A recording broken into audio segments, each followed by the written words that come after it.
anybody know what's growing here?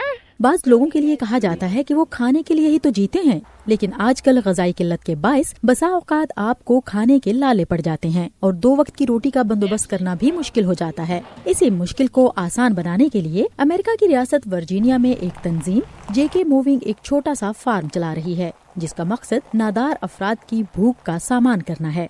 उनके इस farm में ये बच्चे फील्ड ट्रिप पर आए हैं ताकि ये देख सकें कि खुराक आती कहाँ से है।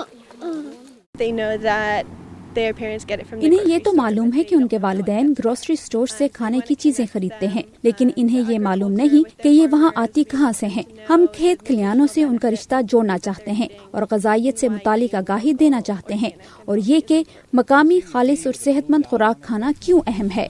मकामी आबादी से रज़ाकार भी यहाँ आते हैं। गुज़श्ता साल पहली बार था, लेकिन फिर भी 1100 रज़ाकार आए थे और इस बार अब तक इनकी तादाद 1300 हो चुकी है।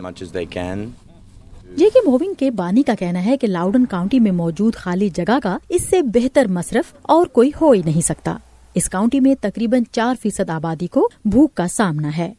We started off growing on 4 acres. गुज़श्ता बरस हमने 4 एकड़ पर काश्त की, जबकि इस बरस इसे 7 एकड़ तक बढ़ा दिया है।